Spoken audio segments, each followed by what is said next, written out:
เพิ่นขยันซอยกันผู้หนึ่งล้างถ้วยผู้หนึ่งอนามัยอ่าแบบนี้มันก็คือแน่พี่น้องเลยต่างคนต่างเฮ็ดหน้าที่ของไผของมันนี่อนามัยล้างถ้วยบ่าวโอเพิ่นไปทางไหนบ่าวโอยอยู่กลางเฮือนเจ้าเทืองน้ำบ่าวลาวลาวแต่ว่าบ่าวลาวก็ว่ากับเจ้าแล้วเนาะว่ายัง16,000 กับ 500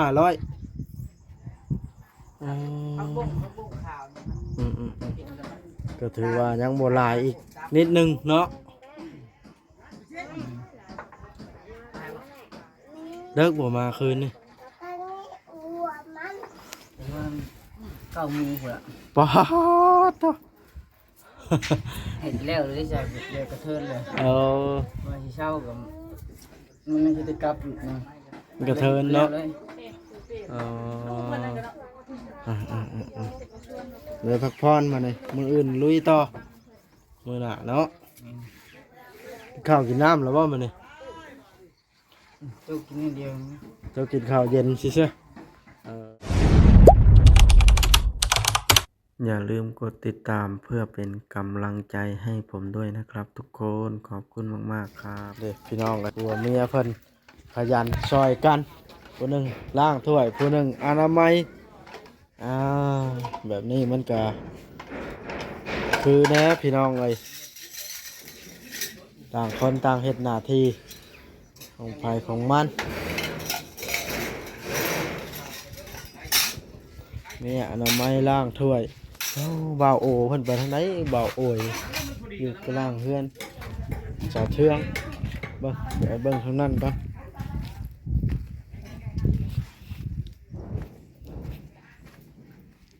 เป็นไรเรียบร้อยแล้วเอาแล้วเฮ็ดได้สิได้เห็นกันชาวบ้านนี่ เอาแหละอ๋อจำมาจากกันนี่ว่าก ระจากนี่แล้วว่าข่อยมาอยู่ในนี่เนาะ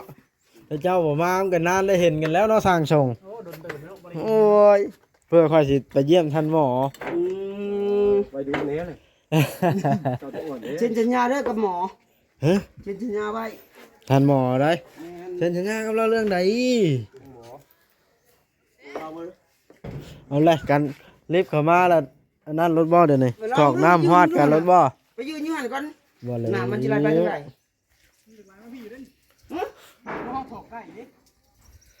แรงดันมัน ต้องอัดขังนี่อะไรกัน อัดอยู่แล้ว พับขึ้นเนาะ แม่ในภาพขึ้นมาบ่เลย โอเคมาเบ็ดขึ้นก็จบเลย อัดขึ้นเนาะ เด้ซะพลาดแล้วพวก ถ้าอยู่แต่ว่ามันยังมีชื้นอยู่ข้างนี่นะนี่บ่มาต่อกันนั้นแหละบ่บอกให้เป็นนักต่ออยู่ อ้าวเสื้อนุ่มโอ้ยมาทิ่มอยู่นี่เลยอันนี้ปกพักอืม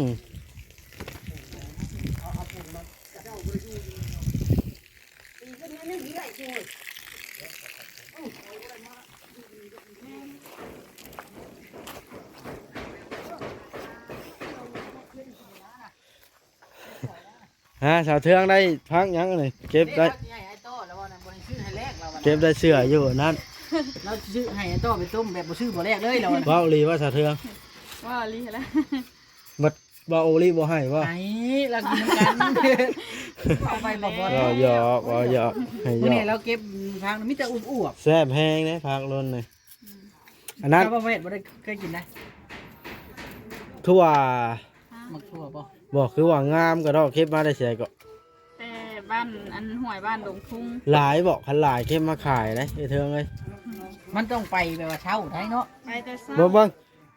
เห็นหนุ่มโอยแล้วไปทางไหนน่ะหนุ่มโอยหนุ่มโอเสร็จแล้ว เสื้อก็บ่ใส่ สบายดีเอาใส่เสื้อเด้เบิ่งปิดเพลงก่อนกี้ ปิดแม่ปิดแม่ลูก บักทิ้งปลาแก้วไปใส่บักทิ้ง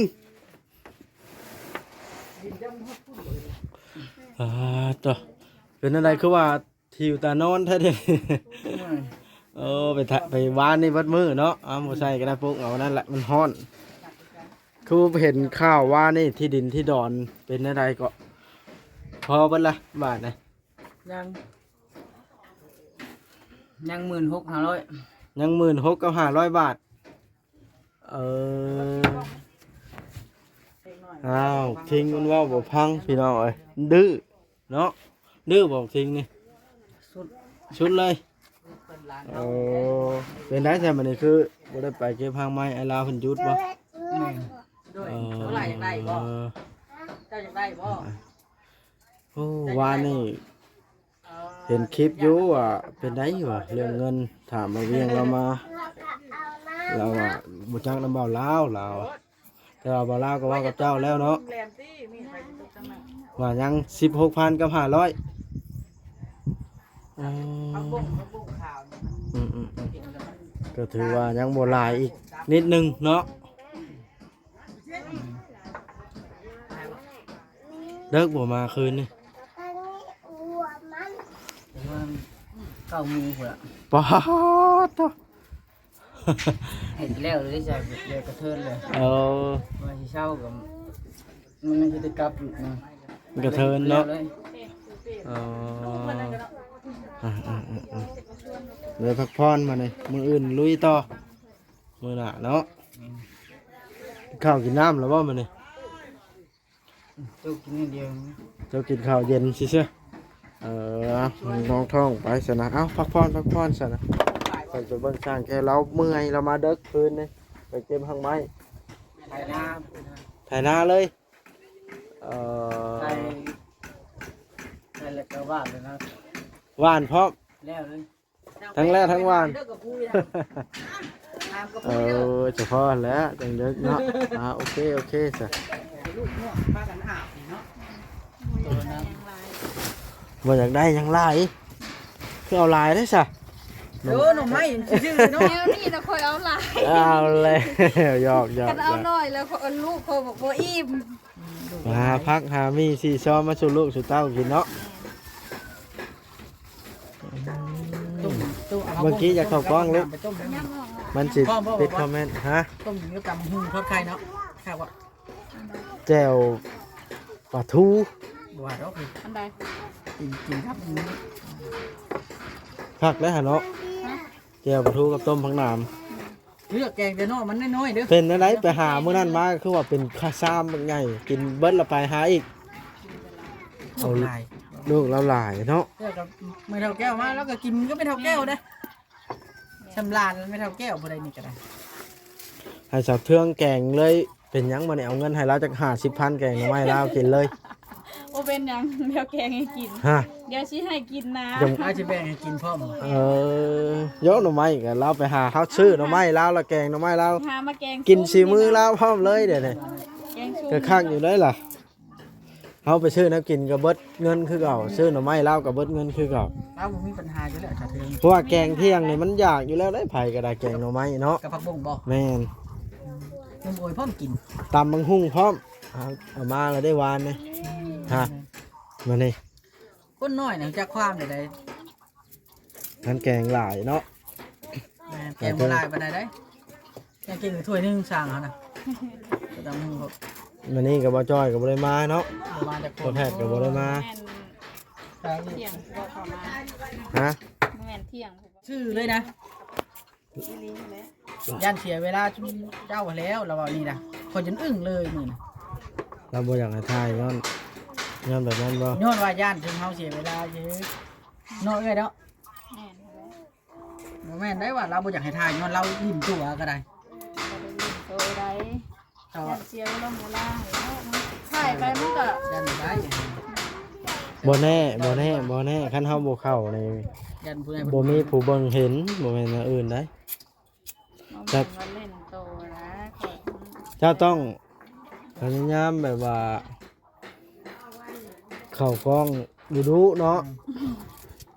บ่ต้องอายแล้วเข้ากล้อง อันนั้นนี่เราดูอยู่แล้วพี่น้องชาวเทืองแต่ใดมา จะได้ ลูกเรา ไป แต่ละคน ทั้งครอบบ่ไปก็บ่มีปัญหาให้ลูกกินได้ดี ถ้าลูกบ่ใหญ่เนาะ แม่นฉันลูกก็บ่ใหญ่ฉันบ่ดิ้นรนก็บ่มีกิน อดทนบางเทื่อผู้รักผู้ใหญ่เป็นเห็นเด้เป็นเห็นแล้วเพิ่นก็ซอยเพราะว่า ผักบงต้มใส่ผักมี อยากเย็นตาโฟบ่ หน่วยคอยบ่ต้มจักแท้ เอาพ่อไปเอาเมื่อต้มแล้วผักบุ้งอัน นี่น่ะ ค่อยเอา ละลาย อันนี้สิไปให้นะสาวงามเด่นในถุงค่ะเด็กเดี๋ยวสิแบ่งให้ ไปว่าบ่อยากได้หยังหลายปัดแฮงเอาหลาย เอาทั้งผักบงผักน้ำหน่อไม้ผักบ เดี๋ยว ง นั่นเพื่อนนี่ได้ค่อยนะ เอามาแบ่งให้น้องกิน เอื้อเทืองนี่เบ้าเตียงได้เคยช่วยแล้วแต่ดีเนาะเบ้าเตียงเคยช่วยเหลือ ชื่อดินวางเจ้าอยู่เดี๋ยวนี้ เงินในเตียงล่ะอันเป็นสะพานบุญเนาะเพิ่นมาชื่อแล้วล่ะชาวเทืองเราเลยเอามาเปลี่ยนเอาอยู่นี้ในตอนนั้นน่ะมาอยู่ข้างนอกแน่มจังหากินง่ายช้า ไปลิงทั้งคู่ไปลูกไป ๆโอ้นี่ๆคอยบอกเพิ่นปอกแหนงมันเด้อจังแซ่บอ่ะบ่ลิมักกินแหนงบ่บ่มักกินยอดใหญ่บ่ มานี่นะให้เบ้าลิเอาเงินให้เจ้าเทืองเด้อข้าวเราแกงหน่อไม้นะ ไปให้อยู่แล้วบ่บ่ บ่ให้คนกระย่า บ่ต้องออกไปซื้อนักกินข่อยสิกินแกงหน่อไม้มานะ กิน ไปกิน ไปซื้อนักกินก็เบิดคือเก่า ไปกินแกงหน่อไม้แล้วก็อยู่เพิ่นต้มผักต้มหยังนี่ชื่อผักเพิ่นเลย เงินบ่ซื้อนักกินอยู่ห้านก็ซื้อพักคือเก่าเนาะ ชื่อผักน้อยเดียวนึงชามนี้ก็10,000แล้วชามนี้ฮะ กินดิบนี่แซ่บ โอ้ยจะไปเว้าได้บ่ได้มันคันคอได้ดิ คุยตามบังฮง คันคอ หมดแล้ว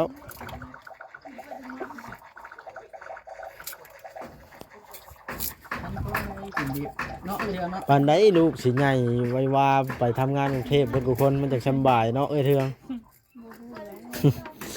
ช่วงนี้เนี่ยต้องลำบากคนนะเมื่อกี้พ่อแม่เฮากับแต่ลูกยังน้อยเนาะลำบากแฮง ถ้ากินแกงหน่อไม้น้ำชาวเทืองได้สั่งแก้วก็ได้พวกนี้นี่แล้วหาหน่อไม้ได้หลายอันนี้ เป็นยา กินน้ำแน่เด้อครับให้ประตูคู่บ่ กล้า หรื ว่า อสิ สิ ประ หา ตู มา สู้ สู่กินเท่านั้นมันนี่นะ ไปถามลุงแก้วกันเนาะ มาถ้ากินแกงหน่อไม้น้ำ เทือง ได้บัดนี้ต้องการให้ชูดนะเด้อ ให้สูตรบ่ไปได้ลุงแก้วสิเฮ็ดประตูสูตรหรือประตูคู่นี่ ตูแบบดึงรูปเลยเนาะ ตัวขู่ ประตูคู่ ใส่มันพับ เออ ปุ๊บอันเอาเลยเอาใช้ถ่าน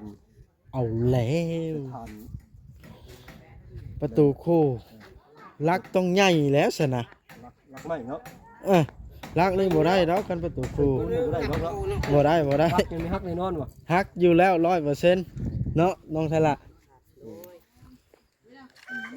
กันประตูสูตรสิครับ ประตูสุดก็ครับคนก็ว่าครับคนก็ว่าประตูไข ประตูคู่เจ้าคิดว่าสิใช้ลักนี่บ่ บ่ ตะหรือเพิ่นสิเอามาใหม่ รักไม่นะ อ๋อ ให้ เราก็ เท้าน้ำมันนี่ได้บ่ เราก็ต้องพังทางในเนาะ ทางที่นะ อ๋อกันว่าฮะเอาตามงบประมาณเนาะประตูสูตรกันยากอีกได้ฮะ มาดิวจมมัด2มัดอยู่เนี่ย เตรียมเฮ็ดประตูได้ มันบ่ถึงนี่ได้ ใส่ตะนางได้ฝุ่นบ่ใส่ได้ฝุ่นบ่มา พี่น้อยน้องแต่กับผัวเพิ่นก็ขึ้นอยู่เทิงอีกแล้วมื้อนี้ก็ได้บ่เห็นเพิ่นก็มาเบิ่งอาหารมาน้อยเพิ่นนี่โอ้ยแล้วเมื่อยพี่น้องเอ้ยมื้อนี้ไปทำงานอ้าวเน่งจะนั่งแล้วตัดภาพมาทางนี้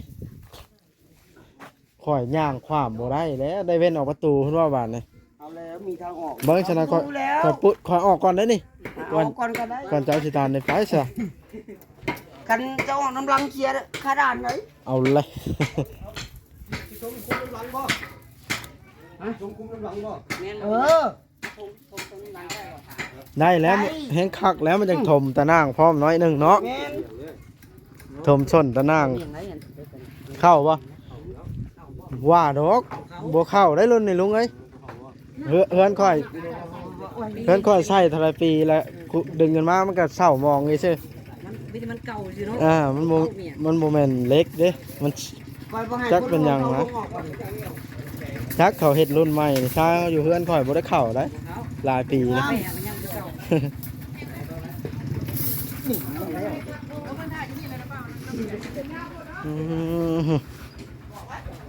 สร้างเป็นลิเลย มานี่แล้วเข้าพาเนาะต่างเตาะเอาเลย แล้วได้ อยากอยู่มันอยากนั่นบ่ว่าเลยเว้นเด็กเราจะอยู่นี่อยู่ผ่านเด้ เจ้าคือเห็นงามแท้ลุงฮะ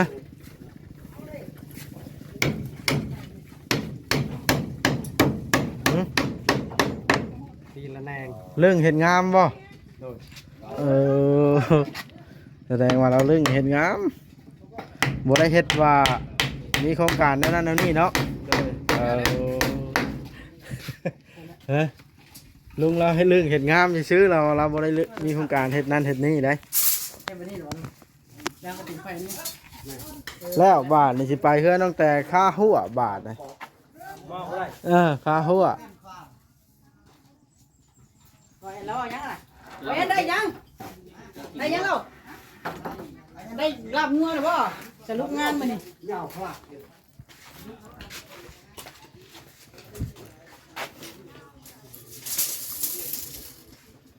เตรียมกำหนดขึ้นเฮือนปลาแก้วแล้วบาทเลยเนาะทางเตาะให้เตาะกับสิมาห่วมอยู่บ่นี่ ว่าเด้อเดี๋ยวมาเครื่องเลยเดี๋ยวมา มาได้มาให้เพิ่นผูกข้อต่อแขนให้ข้างแน่ได้สร้างเนาะ เพิ่นสิผูกใส่กันบ่ โอ้ก็ใช่แล้วดำ1,000-2,000กีบนี่แหละ ว่าได้แบบนี้ ฮะ ที่ว่าช่อง3,000 บ่มาว่า2,000 ก่อนมื้อ เอา เอาเงินเดือนแล้วก็ใส่ ถ้าน้ำมันรถยังบ่พอ อ้าวก็มายินดีเด้เจ้าก็ได้เว้ย สรุปงานมาสรุปงาน ลุงคำดีนี่เราว่าแปลกๆเด้นี่เนาะ เราเครียดเด้อเพิ่น เทียบไผอะนะ จักว่าแล้วแต่ว่า ต้องไปสัมภาษณ์เนาะ ต้องไปสัมภาษณ์แล้วเครียดได้ เป็นอะไรก็ลงทั้งสิบอย่างมาจักดีบ่ขึ้นเฮือนอันปลาแก้วนะ มาอยู่ เว้าจอกทางท้อยเชื่อเออ ทำข่าวเวียกข่าวงานเวียกก็ถูกบอกกันดอกมื้อเช้านี่ข่าวยังมา หาเวียกยังมา ขึ้นเฮียนที่เก่าต่อกันอยู่ดิ เออ ไปซอยเขา100,000แล้วก็มาไปขาผูกแล้วยังบ่ทันกันอยู่เนาะ แม่น เอากินมันยาวได้เนาะ ผู้บอกว่าจะ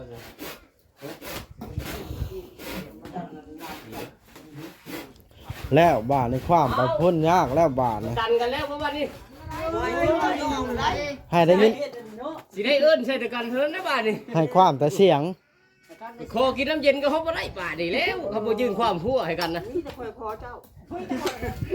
ค้นความมันค้นความนี่บ่ได้แต่เสียงความบาทนะ ขอกินน้ำเย็นบ้างเนาะ นั่นแล้วแกงไม่ได้นี่ต้มพักเขา แกงไม่ใช่เฮ้ย เอ๊ะเฮือนผู้สาวใช่ไหม เราสิแกงสุกินบ่ล่ะวะ โอ้กับว่าแกงจินเดอร์ว่ะต้องแกงให้ได้ได้ต้องได้รับคำอนุญาตแต่ต้องได้ ให้ทางต่อแล้วเอาให้เราพอได้อันซื้อพริกเป็นนัวมาใส่แกงหน่อไม้เนาะลงคำดี ไปอยู่แล้วจำเลย พี่ลงมันจังสิซ้ำกันยับเงินขึ้นอีก มึงมานี่ เออนี่เล เจ้าย เชื่อป่ะสั่งก็แล้วเบิกเงินเมื่อน่ะแล้วให้ป้าเจ้าแม่ให้ เจ้าคือเห็ดงามถ้าลุงสิเห็ดแบบนี้เลยนิดเพิด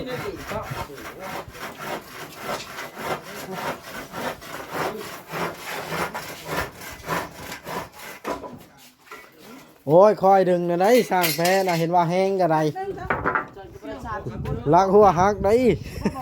ฮะ เจ้าอย่าว่าเฮาตัวเราได้ซ้ำนี่ได้เมียเรา เจ้าอย่าเว้านะมันสิอายอ้ายคอยนะเนาะ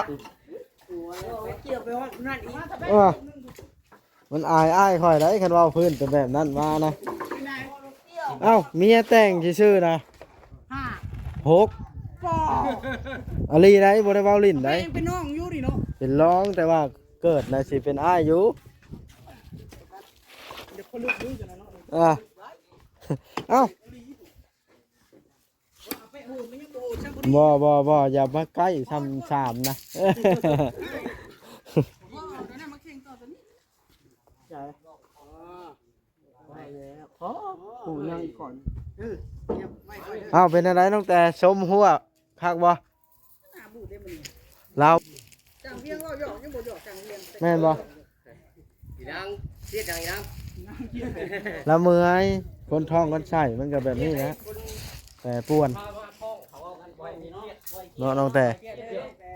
ไปเขาอยู่ไหนไปมันเมื่อยก็บ่ต้องออกมายืนมันเขาล้ำนะต้องพักผ่อน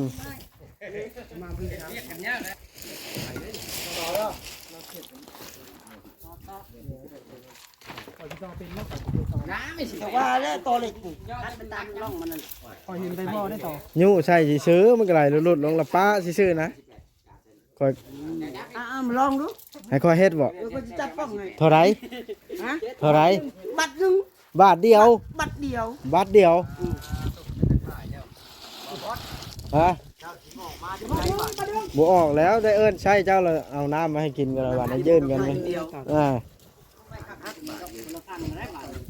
อย่าเลยมันมีตัวอื่นด้วยกันเลยว่าฮอดเงินบ่บดก็บ่เห็นบ่บดก็บ่เห็นแท้ยังบ่มีขนาดนี้ บ่ใครสิบอกที่บ่เคยเฮ็ดเลยว่าได้ ก็บ่เคยนี่แล้วเขาจะให้ได้หลายเอ้ย ว่าเป็นยังกันเขาไม่ต้องแก้วเขาไม่เบิ้ลน้องแต่นี่โบแม่เด้อพี่น้องน้ำสาเก่าเจ้าไว้น่าไม่ต้องแก้วดอกนี่ เขาก็เห็นในเว็บ นี่ก่อนได้พิษเราเลย ไปต่อนี่ไปไหน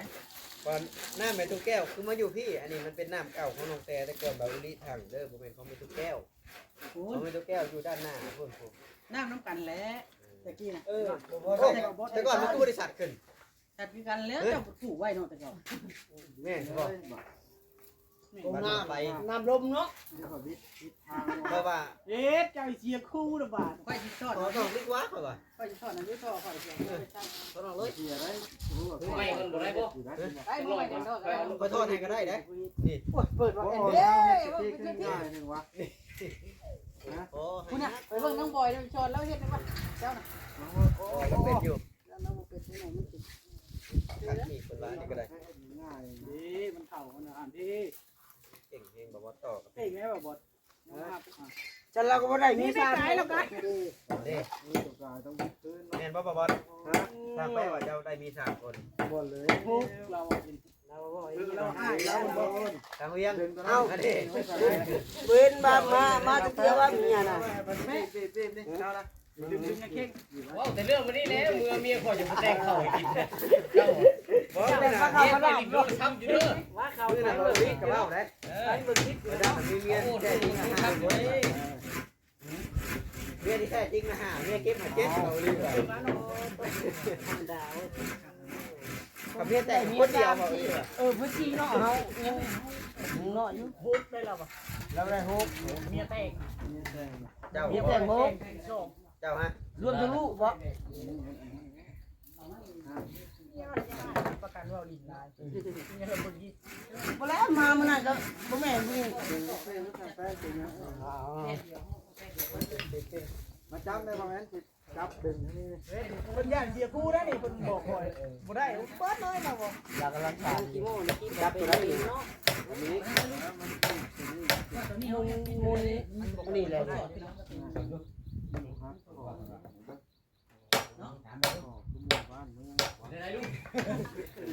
โอ้ปัดงูเกินมาก็เฮ็ดบ่ได้หลาย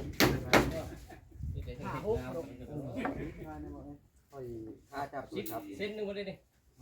อันนี้ให้ตลาดจับมันเป็นเวลาสารนี่สารก็ ลูก ขาด ก็มามันนี่งานแล้ว ถ่ายหน้า 2คนบ่ได้มามัน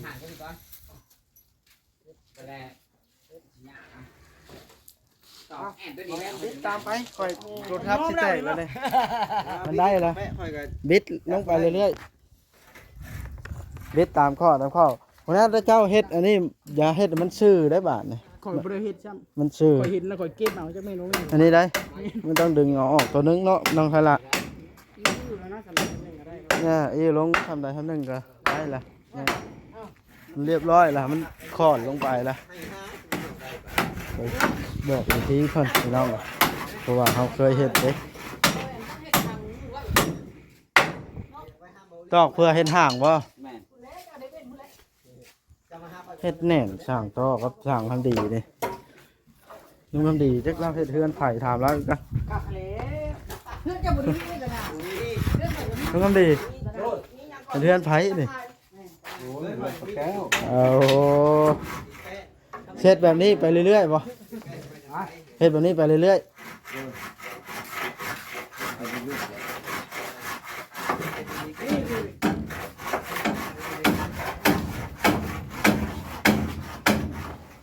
เฮ็ดงามแฮงเห็นว่าก็ได้โทษดอกเอาคลิปนี้สิได้จบซ้ำนี้เด้อซะนะสร้างโต๊ะคลิปหน้าจะพบพ่อกันเนาะ